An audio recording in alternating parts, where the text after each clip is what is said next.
It's an interesting situation that I find myself in. Whatever there is in terms of material on this subject has been very, very fluently and very, with great expertise has been placed before you.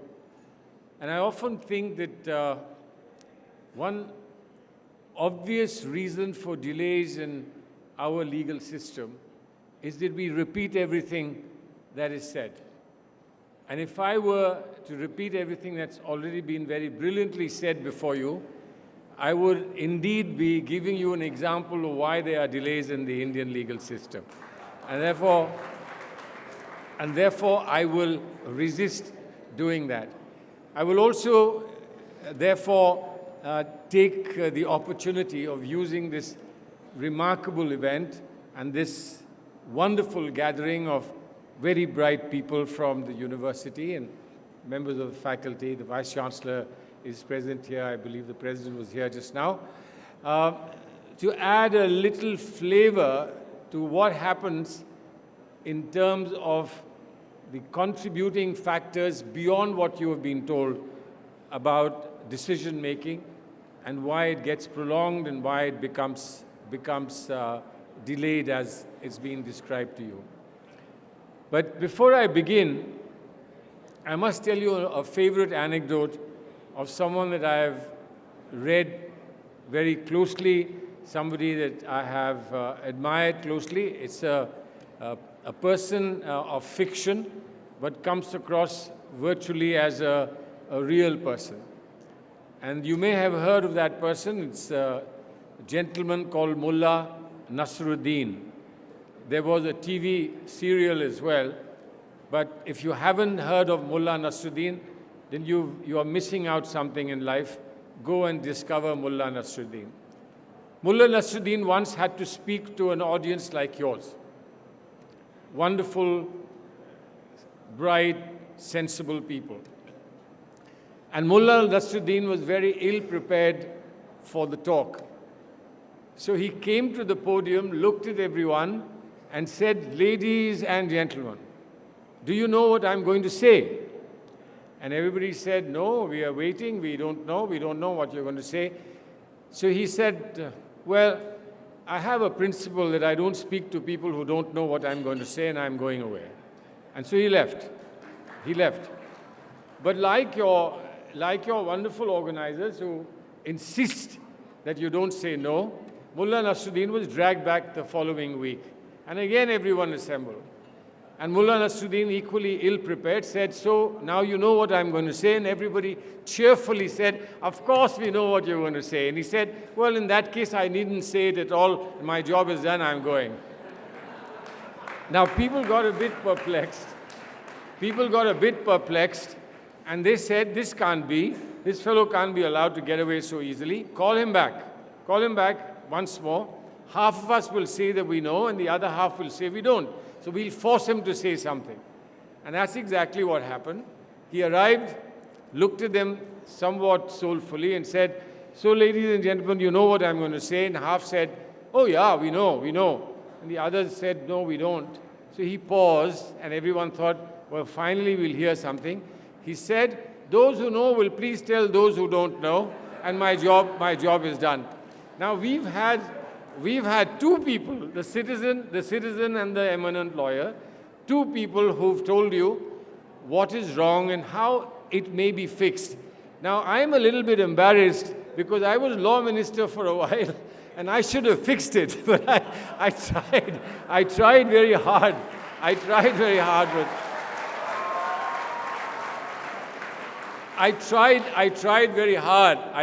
hard, and I couldn't fix it. And then when I was leaving as law minister, I said to somebody that, "Look, I feel so disappointed. I tried everything on earth, although it was a short tenure of 2 years. I'm sorry that I couldn't do anything." And this guy with a sheepish smile said to me, "Oh, you got it wrong. When you were told you have to fix it, you were supposed to fix the judges, not the system." So, and I thought, well, what an opportunity lost. So let it be for another law minister to fix the judges. But the fact remains, all this that you have been told is entirely true. It's entirely true. And it's kind of part truth.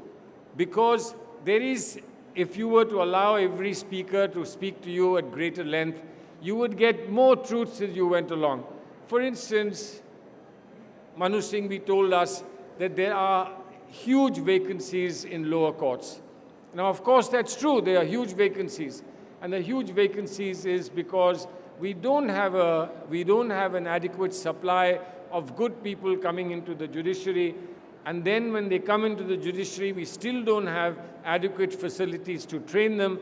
And once we train them, we still don't have adequate infrastructure to provide them with courts. And if we provide them with courts, you forget that there are many places in which we can't get electricity. And if you can't get electricity to courts, then you can't have computers working in courts. And if you can't have computers working in courts, then the judicial grid that we have also doesn't work. And you have a huge, huge, huge gap everywhere. You remember there was a time when computers had just been introduced and you tried to get yourself onto a plane and somebody would tell you, "Hamare computer down hai, sahab, hamare computer down hai," which makes it much worse that you have neither the computer nor the physical effort that's available so that you can get on with the job that you have to do. So there are huge, huge, huge problems there. But a critical problem that we miss is go in the afternoon to any lower court, trial court, and see what's happening. The trial courts try and finish whatever they want to do or they can do in the first half of the day, and the second half of the day there's nothing happening. And you can't just complain about poor judges because not everywhere do they have the facilities in which they would be able to work in comfort and work in circumstances and situations in which their output could be useful output. Now, if you study at a university like this, and you study in a place where there are no rooms, there is no electricity, there are no air conditioners, and there are no proper library, etc., how much work would you be able to do there, and how much work are you able to do where you have the right kind of ambience in which you work? But a more critical thing about delays and about our legal system is, and I think we must reflect upon this, is that no matter how many good judges you have and how many efficient courts you have functioning, there is something happening to our society that we have to address outside courts. Courts are beginning to get broiled in what are issues and matters that we should be settling outside courts. We shouldn't be settling these matters in court. And I do realize that because of the lack of ability for us to solve our problems outside court through other institutions, including through Parliament or other representative institutions or community institutions that allow for dialogue in the community, or through universities where a lot of free thinking is done, where people can come and talk to each other, dialogue with each other and find a solution. Take, for example, what has happened and look at what does this not contribute to delays in court. Last 2 weeks, the Supreme Court has done something quite remarkable in being able to put to rest something that's been going on for a century, the dispute in Ayodhya. The Supreme Court has finally put that at rest, and everybody thought thousands of pages that they have to read, about 10 different languages in which the material is being produced before them. All that has to be translated. The translations have to be accepted by everybody. They have to be reliable. How will a Supreme Court ever be able to solve something as intricate as this? But the Supreme Court has done it. Now, not everybody may be happy. Some people may be unhappy. But then very seldom do you get a case in which everybody is happy with the outcome. There are always some people who will remain unhappy. But the point is that we have to get on with our lives, and we can't just be embroiled in issues that are centuries old and we can't find a solution. So while we applaud the Supreme Court for having found a solution that everybody believed might not happen, but what the Supreme Court has done, I think has also sent a message to people saying that you could have done this yourself. You didn't have to bring it to us. You could have done it with yourself, sitting down with an open mind and saying we have to live together. How do we find a solution? But while we found a solution in one case, and I hope it is a final solution, there is another case in which the Supreme Court, once having decided something, has now thrown the question open again. And that's the issue of the Sabrimala entry of women. Now, this is something that was decided by the Supreme Court. But now the Supreme Court says, let this go to 7 judges. Now, when will they find 7 judges? When will 7 judges look at this? When will 7 judges look not only at entry into a Hindu temple, Ayyappa's temple, but also entry into various mazars, also the entry and also the relationship between Parsis and non-Parsis when they get married, a lot of issues that relate to the complicated Indian sociology is now being placed before the court. And the court will now have to find 7 judges, take them away from other benches and decide this matter. And how long it will take, nobody knows.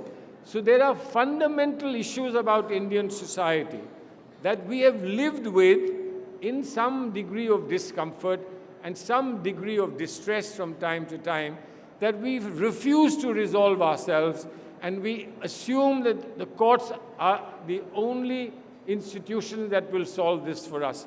Now, a big question that scholars, and I know that there are a lot of lawyers here and law faculty people, the big question that arises both for lawyers as indeed for ordinary people is, why should the courts have a final view? Why should have the courts be the final arbiters of what is an essential and ingredient of religion? We all know our religions. We have our religious leaders. We have our divines. We have people who have good knowledge of our religion. They cannot tell us what is an essential part of religion. We have to go to lay judges, to courts, to find out what is an essential part of our religion. Now, up till now, in the manner in which the courts have held it, from the famous Mutt case onwards down to the Triple Talaq case and the subsequent cases that they will now decide, they are able to find a working solution. But ultimately, we don't have in this country a judgment of any court that explains what religion is. We are happily deciding what is an essential ingredient of religion, but we don't know what religion is. A very famous American scholar has written a wonderful book called Religion Without God. Now, please, could you in your everyday life assume that there can be a religion without God? Although, in the remarkable array of religions that we have in our country, in India, you could say that there are religions that focus on God, and there are religions that focus on something other than God, but that something other than God also has godly attributes. But to actually talk of religion which doesn't have God at all is a critical question that courts in the world, and indeed the courts in India, will one day have to decide. Before you decide what is essential about a religion, you have to decide whether there can be a religion without God. Now, I would imagine today, on the judgments that are available, courts will have to say in our country that God is an essential ingredient of religion. But if that's the case, and God is an essential ingredient of religion, then if there's a book ordained by God, and that book tells you something, how can a court say that this is not an essential ingredient of religion? I'm saying this because many of these problems need to be resolved not by courts alone, but they need to be resolved by our better understanding about the lives that we live. The most recent development that the Supreme Court has given to us, and this will again come up again and again, and the more you debate a question, the more you dissect a question, the more you look at a question over and over again, obviously, at least the top courts of the country, the top judges of the country, will be preoccupied with deciding that, and therefore more time will be required. There is something called constitutional morality that in recent judgments the Supreme Court has relied upon to come to a conclusion whether something is permissible or not permissible. Constitutional morality was relied upon by the Supreme Court in the Sabrimala judgment, in which the male judges said women have a right to enter the temple, but the only woman judge on that bench said, no, God has a right to say women will not come near me. Now, the point is, you may prefer one view or you may prefer the other view, but both views have been supported by and validated by arguments based on constitutional morality. Now, what is constitutional morality? We will take another 20 years in the Supreme Court to work out different attributes of constitutional morality. You know what morality is? Morality is something that we believe is a norm of our conduct and behavior in everyday life in our society. Morality is always interpreted to be different from law. Law is also a normative conducts that are validated by or required by law. Morality is something that is normative conduct validated by our beliefs about how our society should conduct itself. Sometimes there can be morality supporting law and law supporting morality, but sometimes there is a clash between morality and law. And when there's a clash between morality and law, where do we go? We end up in the Supreme Court. And when we end up in the Supreme Court introduces another morality called constitutional morality. So we have morality A, morality B, and we have legal morality, if you like, and all the three screaming to say that you must support us, you must be with us. Now, if these are the philosophical disputations that come before the highest court of the land, will the highest court of the land be able to find definitive and final answers quickly? This is something that we need to keep in mind when we talk about why does it take so long for judges to decide cases. But there is another critical thing. You can decide something and put an end to it. But the problem that our system has is in different ways, whatever you decide can be subjected to something called the review. Now, you know that in the Supreme Court right now, the judgment that's come in the Ayodhya matter, some people are saying that we want to review this judgment. Now, why do you want to review this judgment? Is because you're unhappy with the judgment. You believe there is something wrong in the judgment.